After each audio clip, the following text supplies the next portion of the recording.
dipersembahkan oleh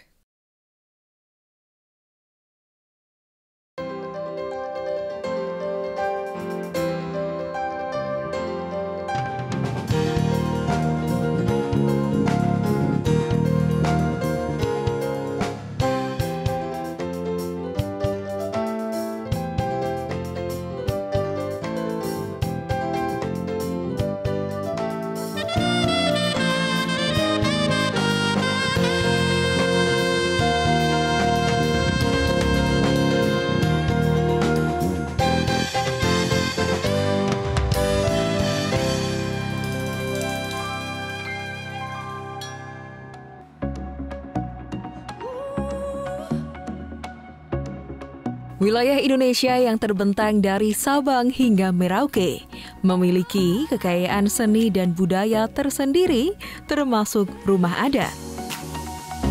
Masing-masing daerah memiliki ciri khas dan fungsi rumah adat yang berbeda-beda. Namun, banyak yang tidak sadar betapa pentingnya untuk menjaga nilai dalam sebuah rumah adat yang dibangun. Indonesia kali ini mengundang Yory Antar, sang pendekar arsitektur Nusantara yang memiliki fokus untuk merestorasi rumah-rumah adat di Indonesia. Ada juga Adi Wibowo, penggagas Lab Tanya.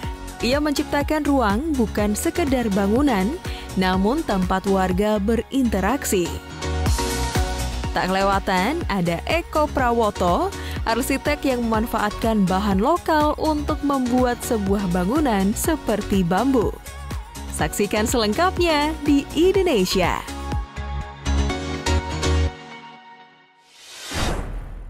Nah, telah hadir Mas Yory Antar. Apa kabar Mas Yory? Apa kabar Mas Yofi? Dan juga Mas Adi Wibowo. Baik Mas Yofi. Yang pertama saya ngobrol dulu sama Mas Yory. Mas Yory, saya baca dari berbagai sumber, Anda ini dulunya justru ingin belajar ke teknik mesin. Betul. Mungkin bisa diceritakan kenapa jadi arsitek juga, yang memang arsitek itu yang saya tahu juga, saya pahami bahwa ayahnya Mas Yory ini juga seorang arsitek yang sangat hebat. Ya dulu waktu kecil itu saya dikasih nama ayah saya itu Yory Antar. Dia tuh seorang kosmonot Rusia yang mengorbit di galaksi, mengorbit bumi gitu ya. Jadi dunia saya itu sebetulnya dunia dirgantara dari kecil. Jadi filmnya senang film-film Star Trek, Star Wars. Saya pikir wah ini saya lulus SMA masuk jurusan mesin nih. Iya. Ternyata pas di jurusan mesin ada pelajaran gambarnya, ternyata saya nggak ngerti gambar apa itu. Udah sebesar itu. Jadi penjiwaan saya itu ternyata baru saya sadari seharian saya itu adalah arsitektur gitu. Apalagi ayah saya juga arsitek dan sehari-hari saya selalu dibawa ke proyek-proyeknya. Dan daripada saya drop out, saya minta pindah. Oh gitu. Waktu pindah, loh kayaknya feel at home gitu. Iya. Karena di rumah, di mana dengan apa yang sudah sehari-hari sekolah saya di panggung di luhur pun juga yang bikin ayah saya juga. Iya. Dunia arsitek adalah dunia yang juga memang membutuhkan tantangan. Tapi kok saya heran dalam karya-karya Mas Yory ini dekat sekali dengan unsur tradisi, unsur ritual, unsur sesuatu yang berbau dengan kearifan lokal. Kita tuh sebetulnya sangat kaya karena kita tuh bisa berada di dalam dua budaya. Budaya modern ya dan budaya tradisional. Ciri-ciri dua budaya ini beda. Yang budaya modern itu hasilnya pasti melalui tulisan.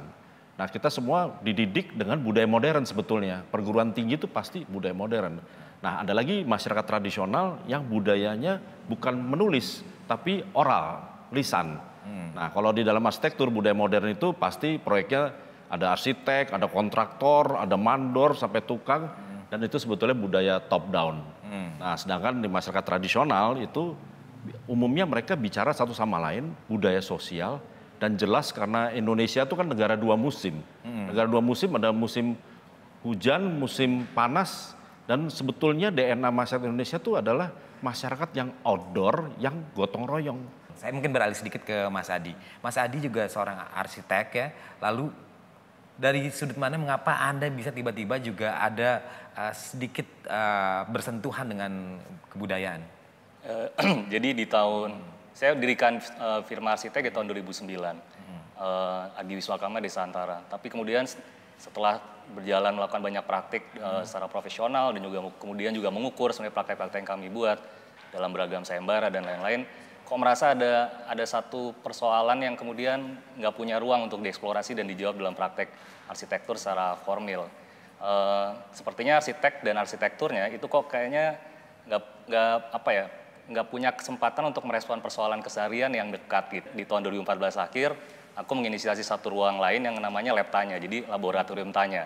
Di situ harapannya sebenarnya elaborasi membuat banyak pertanyaan itu punya kesempatan untuk digarap dan punya waktu dan ruang yang lebih mencukupi gitu ketimbang praktek arsitektur pada umumnya. Lab tanya itu bermain-main, mengeksplorasi, dan saya lihat di kontribusi nyatanya juga kan menarik.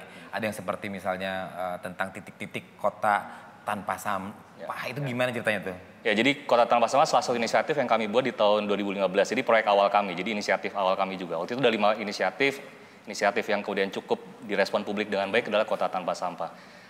Karena tadi melempar pertanyaan, jadi itu bukan jawaban. Jadi bukan kota tanpa sampah adalah. Jadi di awal bukan begitu. Tapi pertanyaan kota tanpa sampah mungkin nggak sih gitu. Jadi artinya melempar ke publik, mungkin nggak sih ada satu masa depan yang berbeda, satu masa depan tanpa sampah. Mungkin nggak sih ada satu kota yang berbeda dari realitas kota yang kita alami hari ini yang tanpa sampah.